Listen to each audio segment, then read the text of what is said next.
दोस्तों जियो financial service की बात करें स्टॉक के अंदर आज कुछ पॉजिटिव माहौल बना हुआ काफ़ी अच्छी खरीदारी हो रही है और इसमें कुछ बड़ी डील भी हो रही है। अब यहाँ पे एक बड़ी गुड न्यूज़ निकल के आ रही है। जियो फाइनेंशियल सर्विस के अंदर सब्सिडीज कंपनी का यहाँ पे 100% इक्विटी का अधिग्रहण हुआ है।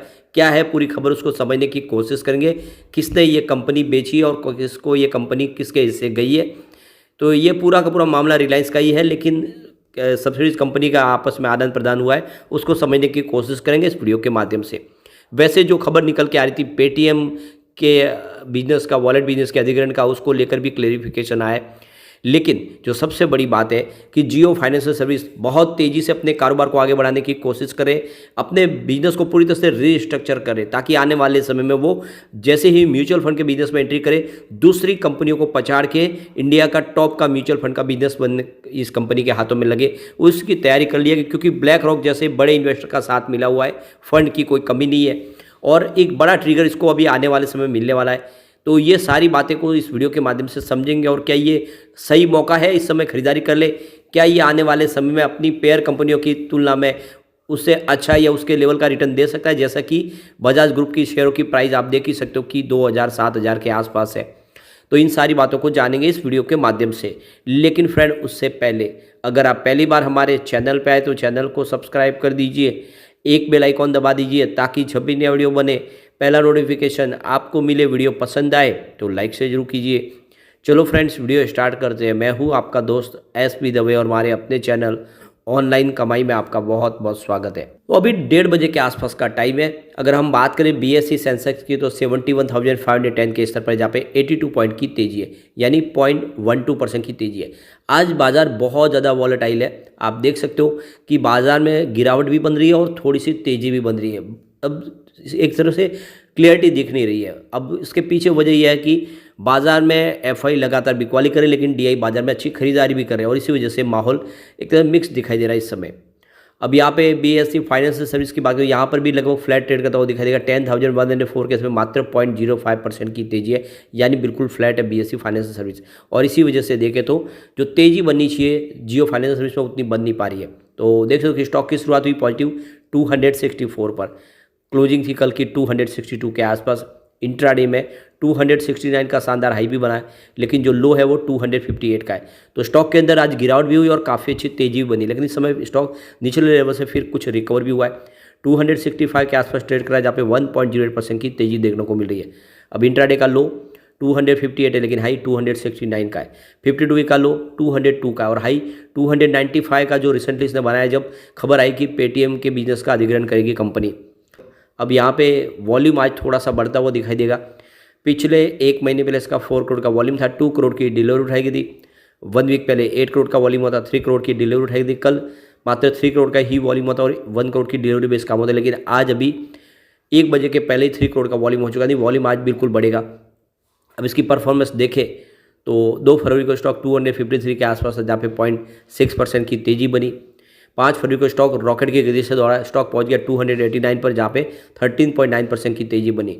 लेकिन 6 फरवरी को स्टॉक में आई गिरावट, स्टॉक 270 के आसपास जाया, जहाँ पे 6.3% की बड़ी गिरावट हुई। और 7 फरवरी की बात करें तो क्लोजिंग 268 के आसपास रही, जहाँ पे 0.9% की फिर से गिरावट हुई। और 8 फरवरी को स्टॉक 262 के आसपास, जहाँ पे 2.1% की गिरावट हुई। तो पिछले 3 ट्रेडिंग सेशन से गिरावट हो रही है। अब इसके पीछे वजह यह है कि जियो फाइनेंशियल सर्विस के मैनेजमेंट की तरफ से जो बयान दिया गया है कि जो खबर निकल के आ रही थी कि कंपनी वॉलेट का बिजनेस का अधिग्रहण करने जाए पेटीएम का, यह जो खबर है हिंदुस्तान टाइम्स.com की, उसमें कोई सच्चाई नहीं है। यह एक मनगढ़ंत बातें हैं, यानी उन्होंने इसको एक तरह से स्पेक्यूलेशन कहा है कि ऐसी फ़िलहाल कोई बात नहीं। अगर कोई ऐसी खबर होगी तो हम एक्सचेंज के साथ ज़रूर शेयर करेंगे, लेकिन फ़िलहाल हम ऐसी किसी प्रकार की कोई पेटीएम के वॉलेट के बिजनेस को खरीदने की बातचीत में आगे नहीं बढ़ रहे।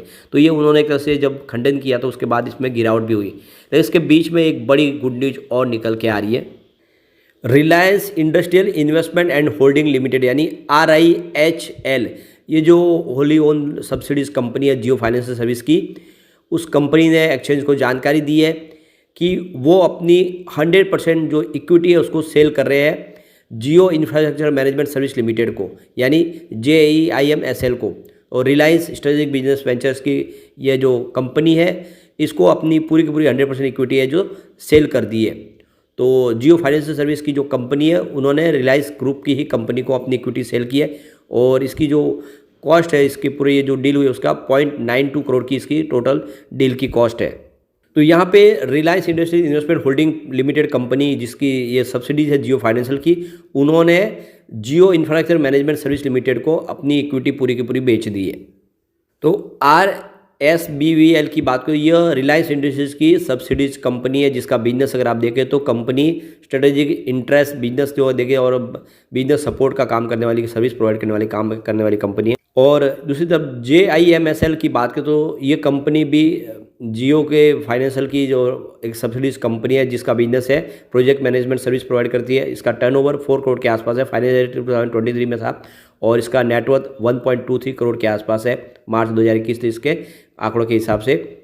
तो कुल मिला के यह अधिग्रहण किया गया कंपनी का जो सब्सिडीज कंपनी है। तो अब ये JIMSL कंपनी अब यहाँ पे आपको स्टेप डाउन होते हुए दिखाई देगी।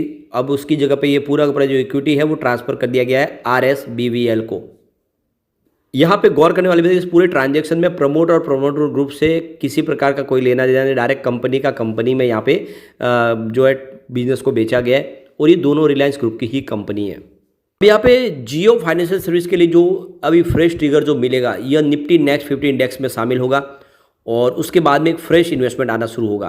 तो आप देख सकते हो कि इसके जो मार्केट कैप के हिसाब से बिल्कुल इंडिया की तीसरी सबसे बड़ी NBFC है। तो यह निफ्टी नेक्स्ट 50 इंडेक्स में शामिल होगा 15 तारीख के आसपास, इसी महीने की जो 15 फरवरी है उसके बाद इसकी अनाउंसमेंट हो जाएगी और 31 मार्च से देखें तो यह इंडेक्स का हिस्सा बन जाएगा और उसके बाद में इस पर फ्रेश इन्वेस्टमेंट आना शुरू होगा। जियो फाइनेंशियल सर्विस में करीब $66 मिलियन का इनफ्लो नया आ सकता है, तो काफ़ी अच्छा मौका होगा और फिर उसकी प्राइस डेफिनेटली बढ़ेगी, कोई रोक नहीं पाएगा। अब एक बार हम इसके कुछ बड़ी डील हुई उन डील को डिस्कस कर रहे थे। तो सुबह 9:55 पर 266 की प्राइस से 3,60,000 शेयरों की एक बड़ी खरीदारी हुई। उसके बाद 10:47 पर 260 की प्राइस से 1,67,000 शेयरों की एक बिकवाली हुई। तो फिर 11:43 पर 261 की प्राइस से 2,21,000 शेयरों की फिर से एक बड़ी खरीदारी हुई। फिर 12:27 पर 264 की प्राइस से 1,69,000 शेयरों की एक खरीदारी और हुई। उसके बाद 12:53 पर 267 की प्राइस से 3,69,000 शेयरों की एक बिकवाली हुई। तो उसके बाद 1:05 पर 267 की प्राइस से 1,18,000 शेयरों की खरीदारी हुई। तो फिर 1:05 उसी समय 268 की प्राइस से 1,57,000 शेयरों की एक बड़ी खरीदारी और हुई। यानी खरीदारी का आंकड़ा काफ़ी अच्छा है। बड़े फंड हाउस इस लेवल पे खरीदारी करें, जो इशारा है कि स्टॉक आने वाले समय कमाल कर सकता है और निचले लेवल से खरीदारी का काफ़ी अच्छा मौका है। स्टॉक लगभग 300 तक जाके आया है। अभी आपको इस समय काफ़ी नीचे लेवल में मिल रहा है, खरीदारी आपको करनी चाहिए। आने वाले समय ये आपको मालामाल कर देगा। मुझे लग रहा है कि आने वाले 1 से 2 सालों में ये आराम से आपको 500 का टारगेट दिखा देगा और अगर आप इसको कम से कम 5 से 10 साल दे तो ये 2000 का टारगेट भी आपको दिखा सकता है। बहुत बड़ा इसके अंदर पोटेंशियल है। अब यहाँ पे एक बार हम इसके पिवट लेवल को चेक करें तो यहाँ से गिरावट होती है तो 259 का पहला सपोर्ट है, ये टूटा तो 256 तक ठुक जाएगा। गिरावट और हुई तो फिर 251 तक जाने की संभावना। पॉजिटिव माहौल बना तो 268 का फर्स्ट रेजिस्टेंस है, इसको पार कर लिया तो स्टॉक आपको 273 तक जाता हुआ दिखाई देगा और एक बार 273 हो गया तो फिर तीसरा रेजिस्टेंस 276 के आसपास है। तो बिल्कुल तेजी बनी तो 350 तक जाने को तैयार है। वैसे ऑलरेडी 290 तक जाके आए। ऐसे में आपको निवेश जरूर करना चाहिए। कंपनी का कारोबार अच्छा है और आने वाले समय जैसे बिजनेस शुरू होगा म्यूचुअल फंड का, यह कंपनी रॉकेट की गति से दौड़ेगी और इंश्योरेंस का बिजनेस भी इसको बहुत ऊपर लेके जा सकता है। तो इन्वेस्टमेंट आपको करना चाहिए लॉन्ग टर्म का नजरिया लेके। लेकिन फ्रेंड, कोई भी इन्वेस्टमेंट करने से पहले अपने फाइनेंशियल एडवाइजर से बड़े ले ले या अपना खुद का रिसर्च करें, क्योंकि मैंने वीडियो आपके एजुकेशनल पर्पज़ के लिए ही बनाया। वीडियो पसंद आए तो लाइक शेयर जरूर कीजिए और चैनल को सब्सक्राइब कर दीजिए। Thank you friends.